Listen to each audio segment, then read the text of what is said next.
नमस्कार, माझं नाव योगेश जनार्दन चिले. मी महाराष्ट्र नवनिर्माण सेनेचा पनवेल महानगर अध्यक्ष आहे. मित्रांनो, तुम्हाला सर्वांना माहिती आहे, महाराष्ट्रामध्ये जवळपास 26 ते 27 महानगरपालिका आहेत आणि प्रत्येक महानगरपालिकेमध्ये 2 पद्धतीच्या लाईन्स असतात.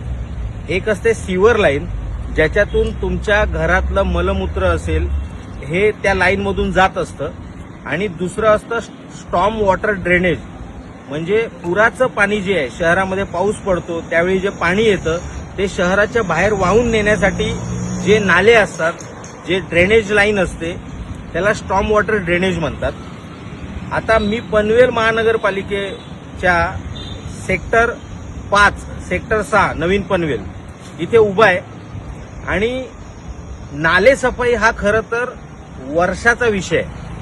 म्हणजे फक्त पावसाळे आले की त्याच्यापूर्वी नाले साफ करायचे असं नसतं. वर्षभर तुमचे नाले साफ असायला पाहिजेत, कारण ते स्टॉर्म वॉटर ड्रेनेजचे नाले आहेत. स्टॉर्म वॉटर ड्रेनेज म्हणजे गटर लाईन नाही. स्टॉर्म वॉटर ड्रेनेज म्हणजे पुराचं पाणी वाहून नेणारे नाले, ते स्वच्छच असले पाहिजेत. इतर कोणत्याही देशामध्ये जा, तुम्हाला स्टॉर्म वॉटर ड्रेनेज हे स्वच्छ दिसेल, कारण ते वर्षभर साफ होत असतात. परंतु पनवेल महानगरपालिका 4,500 कोटीचा अर्थसंकल्प मांडते आणि नाल्यांकडे मात्र दुर्लक्ष करते. कारण पनवेलने अजून 26 जुलै सारखा एखादा आघात सहन केलेला नाही. मुंबईमध्ये 26 जुलैला जो प्रचंड पाऊस झाला आणि जो काही पूर आला होता, त्यामुळे अख्खी मुंबई पाण्याखाली गेली होती. त्यांनी तो आघात सहन केलेला आहे. आपण तो सहन केलेला नाही. त्यामुळे कदाचित आपण निवडून दिलेल्या नगरसेवकांना नाले साफ न करणे हे किती घातक असू शकतं हे कळणार नाही. आता जी गोष्ट वर्षभर करायची आहे ती गोष्ट तुम्ही वर्षभर केली नाही, तर निदान पावसाळ्याच्या पूर्वी तरी साफसफाई केली पाहिजे. करोडोंचे टेंडर ऑलरेडी काढलेले आहेत नाले सफाईचे. एवढे टेंडर काढून सुद्धा तुमचे नाले साफ का नाही होत, मला आश्चर्य वाटतंय. मला तुम्हाला हा नाला दाखवायचा आहे. हा सेक्टर 5 नवीन पनवेलच्या सेक्टर 5 आणि सेक्टर 6च्या मधला नाला आहे. ह्या नाल्याचं महत्व सांगतो तुम्हाला. हा फक्त पनवेलमधलं पुराचं पाणी वाहून नेत नाही, तर आदईच्या धबधब्याचं पाणी असेल किंवा निवाळीच्या धबधब्याचं पाणी असेल, ते सगळं पाणी इथून जातं. निवाळीतलं पाणी इथून जातं, या नाल्यामधून जातं. स्टॉर्म वॉटर ड्रेनेजला आपण गटर लाईन कशी केली आहे त्याचं हे उत्तम उदाहरण आहे, आणि याची लाज आपल्या महानगरपालिकेला वाटत नाही. तुम्ही माझ्या मागे बघू शकता, संपूर्ण शेवाळ जमलेली आहे. प्लॅस्टिकच्या बाटल्यांचा खच पडलेला आहे तिथे समोर, त्या छोट्या ब्रिजच्या तोंडाच्या खाली. तिथे तुम्ही बघू शकता काय पद्धतीने कचरा साचलेला आहे. रहिवाशांची, घरातले काही इमारतींनी, सोसायट्यांनी त्यांच्या वॉचमनच्या टॉयलेट्सचं पाणी वगैरे ते सगळं हे बघा इथून सोडलेलं आहे. महानगरपालिकेचं लक्ष नाही या गोष्टींकडे. थोडं बाजूला इथे या बाजूला सुद्धा तुम्ही माझ्या मागे बघू शकता, तिथे सुद्धा त्याच पद्धतीने, म्हणजे या अख्ख्या नाल्याला अशा पद्धतीने लोकांची मलमूत्र या नाल्यामध्ये सोडली जात आहेत. पण महानगरपालिकेचं कारवाईच्या नावाने शून्य आहे, कारण लक्षच नाहीये.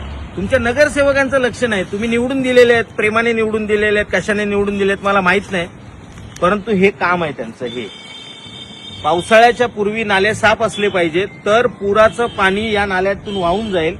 नाहीतर ते पाणी पुन्हा वर येणार आणि त्याचा त्रास तुम्हाला होणार. पण तुमच्या नगरसेवकांना त्याची काडी मात्र काळजी नाही, कारण त्यांनी किंमत मोजलेली आहे.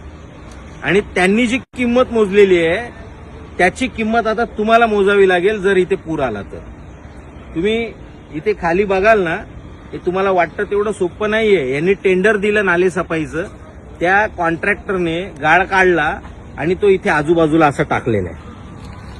तो गाळ काढून असाच आजूबाजूला टाकलेला आहे. एक पाऊस पुढच्या 8 ते 10 दिवसांमध्ये पावसाची पहिली सर येईल आणि हा सगळा गाळ पुन्हा या नाल्यामध्ये येणार. पैसे फुकट जात आहेत तुमचे, करोडो रुपये. तुमच्या टॅक्स मधले करोडो रुपये हे टेंडर काढतात आणि कॉन्ट्रॅक्टरला देतात. की तो हरामखोर कॉन्ट्रॅक्टर गाळ काढतो, बाहेर ठेवतो इथे, आणि तोच गाळ पुन्हा पाऊस पडला की वाहून जातो इथे, परत नाल्यामध्ये येतोय आणि तुमचा नाला वर येतोय. जेवढा तो वर येणार तेवढं तुमच्यासाठी पूर तुमच्या घराच्या जवळ येणार आहे, लक्षात ठेवा. आणि हे महानगरपालिकेचं दरवर्षी याच्या विरोधात कोण बोलत नाही म्हणून माजल्यासारखे झालेले आहेत सगळे. काय पद्धत आहे ही पद्धत आहे? हे असे असतात स्टॉर्म वॉटर ड्रेनेजचे नाले, हे अशा पद्धतीचे असतात. कुठे आहेत नगरसेवक तुमचे? कधी जाब विचारणार त्यांना? नगरसेवकांना पडलेली नाही, महानगरपालिकेला पडलेली नाही. निदान तुम्ही तरी तुमच्या मुलांची काळजी घ्या. 26 जुलैच्या त्या पुरामध्ये हजारो लहान मुलं पाण्यामध्ये अक्षरशः वाहून गेली. ह्या अशाच निष्काळजीपणामुळे आपण पण दाखवायचा होतो. या सगळ्या गोष्टींचा विचार करा. हा एक नाला नाहीये, मी तुम्हाला रोज असे नाले दाखवेल. 8 दिवस राहिले आहेत, यांच्या बापाच्याने 8 दिवसात ह्याची साफसफाई होणार नाही, माझं चॅलेंज आहे.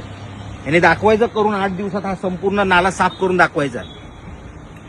पाऊस अंदमानपर्यंत येऊन पोहोचलेला आहे. पुढच्या 3-4 दिवसात इथे पाऊस येईल. काल सकाळी एक सर पडून पण गेली. अजूनही आपण गाफील आहोत, अजूनही महानगरपालिका गाफील आहे. ह्या पद्धतीचं काम आहे त्यांचं. बघा, एकच सांगेल हात जोडून, काळजी घ्या मुलांची, पहिली तर काळजी घ्या. जय हिंद, जय महाराष्ट्र.